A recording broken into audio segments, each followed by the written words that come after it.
Sampurasun, ketemu lagi dengan saya Herman Jambek. Kali ini saya akan membahas tentang kurban adalah mengorbankan sifat binatang di dalam diri kita. Tapi sebelumnya, seperti biasa, yuk mari kita ngopi, ngobrol perihal iman, ngobrol perihal Islam. Luar biasa. Corona, kopi jeung rokona. Nikmatnya hidup ini akan terasa indah jika dinikmati. Kurban hakikatnya adalah mengorbankan sifat kebinatangan yang ada di dalam diri kita. Karena mau tidak mau, yang disebut dengan manusia itu adalah miniatur dari semua yang pernah diciptakan Tuhan. Jadi manusia itu adalah miniatur alam semesta. Jinnya yaitu pikiran atau imajinasi, begitu pula seton itu daya benda yaitu pikiran, nafsu amarah. Iblisnya yaitu nafsu lawama, ya itu nafsu sufiah, nafsu kebinatangan. Malaikatnya adalah hati nurani, dan sedangkan datnya adalah jiwa. Jadi dinul Islam adalah jiwa yang berserah diri, karena ketika dia di dalam kandungan, jiwa pernah berjanji untuk taat dan setia kepada Allah, sehingga jiwa memiliki daen. Ketika ditunaikan dengan cara berserah diri, maka daen pun menjadi din. Jadi din itu adalah melunasi hutang dengan berserah diri. Jadi untuk melunasi hutang kepada Allah, maka senantiasa berserah diri. Nah, begitupun dengan kurban. Pengertian kurban pada saat ini masih tetap dalam pengertian yang primitif, di mana orang-orang masih menyembelih binatang.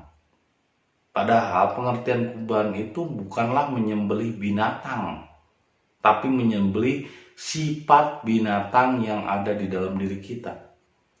Seperti apa sifat binatang? Nafsu supiah, yaitu sifat birahi, seksual. Jadi di Indonesia itu paling rentan dengan nafsu-nafsu binatang. Makanya banyak saya katakan Indonesia itu banyak yang belum menjadi manusia. Seperti sifat binatang apa sih? Sifat binatang itu adalah bergerombol. Satu kelompok tidak mau bergerombol dengan kelompok lain. Misalnya habitat buaya ya dengan buaya, habitat harimau ya dengan harimau lagi, habitat kancil ya dengan kancil lagi. Jadi ketika orang masih bergerombol, tidak mau akur dengan gerombolan lain, berarti itu masih dalam sifat binatang. Sedangkan sifat manusia adalah mengayomi semua unsur, benda, tumbuhan, hewan, dan jasmani. Jadi meskipun orang tersebut di daya benda, di daya tumbuhan, atau daya hewan, dia akan tetap akur. Bahkan orang-orang yang masih di daya rendah, ketika bersamanya akan terasa nyaman, tentram, dan damai ketika berdekatan dengannya. Tapi yang namanya nafsu amarah, itu ketika kita berdekatan dengan orang tersebut tidak akan damai, tidak akan tentram. Karena di dalam dirinya penuh dengan amarah. Di dalam dirinya penuh dengan gejolak nafsu supiah. Di mana nafsu supiah itu dia tidak setuju dan dia benci terhadap perbedaan. Semua orang harus seragam dengan pola pikirnya. Semua orang harus seragam dengan pemahamannya. Kalau beda pemahaman, dia akan benci, dia akan menghasut dan fitnah. Nah, ketika ada orang dengan tanda-tanda seperti itu, berarti orang tersebut masih di nafsu sufiah atau masih daya binatang. Nah, ini yang harus dikorbankan. Jadi yang harus dikorbankan adalah sifat-sifat hewan yang ada di dalam diri kita, bukan mengorbankan sapi, domba, terus dimakan dagingnya. Bukan itu. Itu cuma simbol. Jadi kurban itu bukanlah menyembelih sapi, menyembelih domba, tapi mengorbankan sifat kebinatangan yang ada di dalam diri. Contohnya seksual, terutama seksual ini banyak orang terjebak di kasus seksual. Ketika dia hebat, wah dianggap bijaksana. Dulu kan banyak tokoh-tokoh spiritual yang dianggap bijaksana, dianggap apa? Jatuhnya apa? Pelecehan seksual, ya kan? Dianggap hebat, jatuhnya melakukan pelecehan seksual. Itu berarti apa? Berarti mereka belum sampai kepada manusia. Meskipun dia berbicara spiritual, tapi ketika dia tidak mampu mengorbankan sifat kebinatangan, salah satu sifat kebinatangan adalah beranak pinak. Karena binatang itu beranak pinak. Jadi kalau hidup Anda cuma cari makan dan beranak pinak, bisnis, terus mikirnya cuma seks, birahi, berarti kemelekatan yang ada di dalam diri Anda adalah kemelekatan dari sifat binatang. Nah, sifat binatang inilah yang kemelekatannya yang harus dikorbankan. Kalau masalah menikah, ya semua orang juga wajib menikah, istilahnya punya kebutuhan itu. Tapi ketika misalnya hasratnya itu menggebu, melebihi dari takaran, berlebihan, pengen punya istri 2, 3, 4, itu mah bukan lagi manusia, bro, tapi sifat-sifat binatang. Padahal yang disebut dengan nikahnya 1, 2, 3, 4 itu bukan perempuan di luar diri, tapi nafsu-nafsu yang ada di dalam diri kita, yaitu amarah, lawamah, supiyah, dan mutmainnah. Itulah istri atau tunggangan bagi jiwa. Karena 4 nafsu itu atau elemen dasar dari daya rendah, amarah, lawamah, supiyah, mutmainnah, benda, tumbuhan, hewan, dan jasmani, itu adalah 4 istri yang ada di dalam diri kita, yaitu bagian luar, diri bagian luar, diri bagian dalamnya ruhani, rahmani, dan rabbani. Nah, 4 istri di situ bukan wujud sosok, bukan perempuan di luar diri. Nah, ketika imajinasi manusia dibawa kepada perempuan di luar diri, itu adalah nafsu-nafsu binatang. Sehingga muncullah istilah poligami dan lain sebagainya. Itu nafsu binatang. Nah, harusnya berkurban itu adalah mengorbankan nafsu-nafsu kebinatangan yang ada dalam diri kita. Di antaranya adalah birahi, karena memang binatang ternak itu hanya makan dan beranak pinak. Ketika hidupmu hanya dihabiskan untuk makan dan beranak pinak, Anda tidak ubahnya seperti binatang. Sifat itulah yang harus dikorbankan. Sifat kebinatangan. Bukan binatangnya, bukan dombanya, bukan sapinya yang harus dikorbankan. Kalau domba dan sapi, akhirnya itu mah tradisi orang Quraisy sejak dulu. Akhirnya cuma jadi bisnis. Ya, tapi yang kurban hakikat itu adalah mengorbankan sifat kebinatangan. Terus binatang punya sifat apa? Dia tidak pernah berpikir untuk esok atau lusa.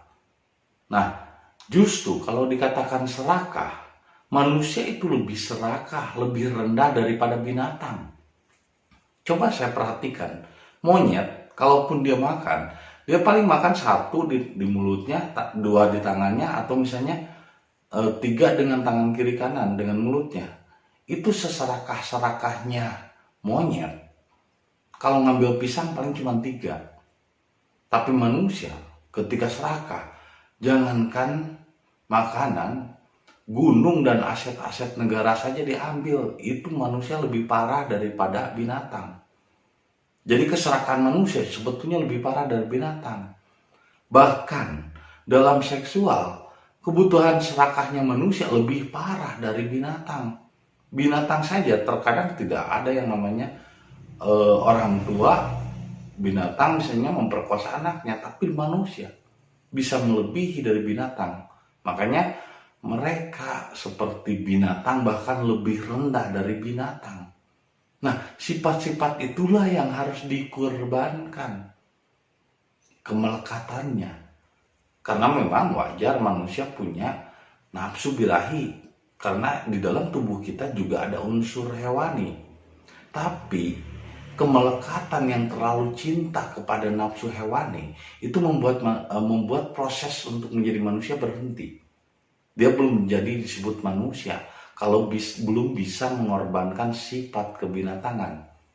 Kalau bisa mengorbankan sifat binatang, di antara sifat binatang yang harus Anda pahami adalah satu, hanya makan; dua, beranak pinak; tiganya, tidak memikirkan hal-hal di luar itu, hanya eksploitasi makan, udah.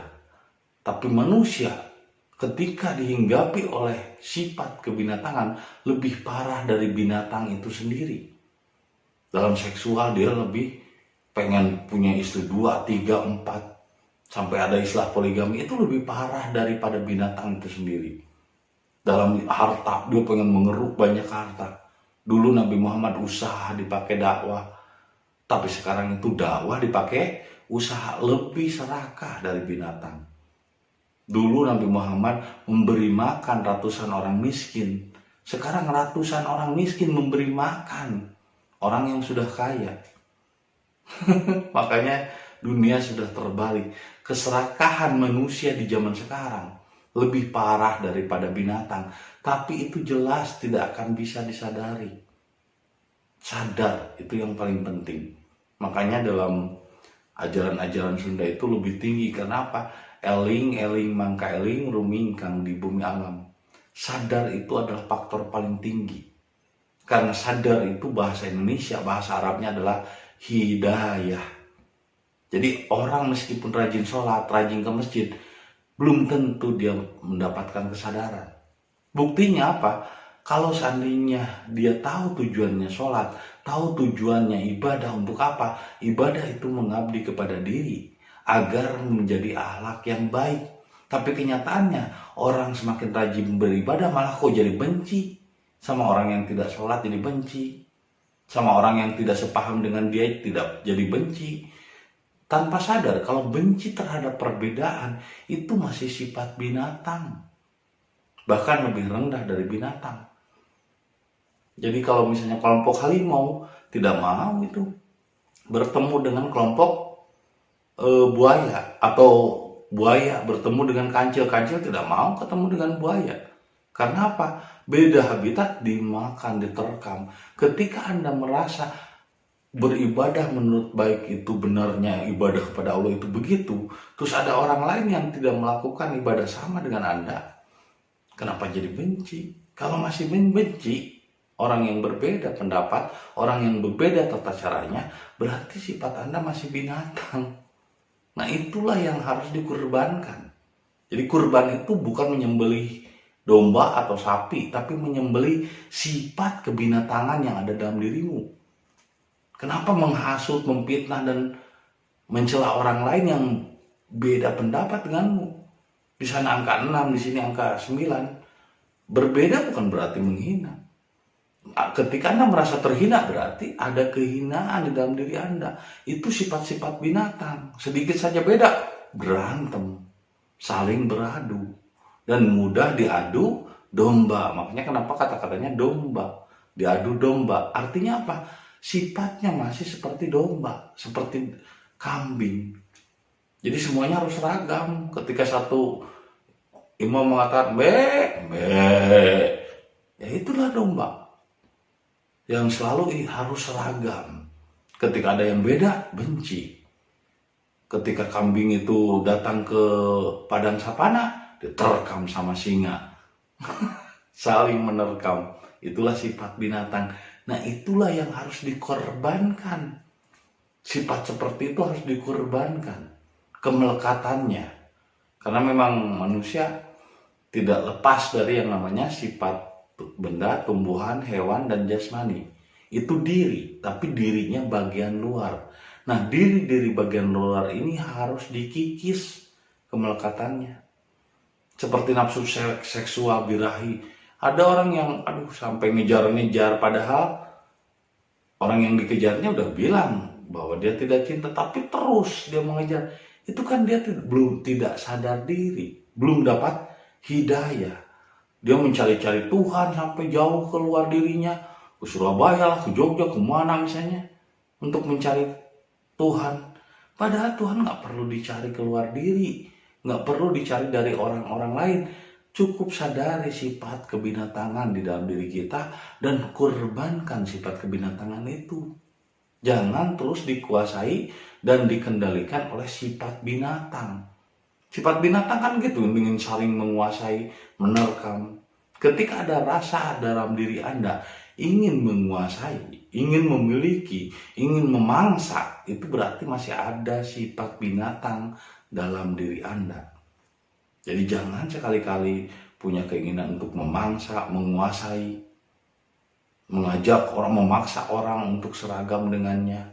Itu adalah sifat binatang. Birahi, terus pengen punya istri 2, 3, 4, atau disebut poligami, itu adalah sifat-sifat binatang. Dan itulah yang harus dikorbankan. Jadi kurban hakikatnya bukanlah menyembelih binatang seperti domba atau sapi, tapi adalah menyembelih sifat kebinatangan yang ada di dalam dirimu. Itu saja yang bisa saya sampaikan malam ini.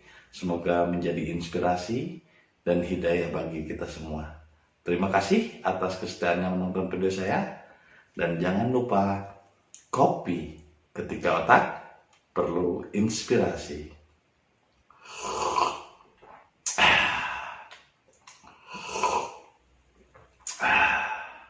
Sampai jumpa lagi di video-video berikutnya. Sampurasun.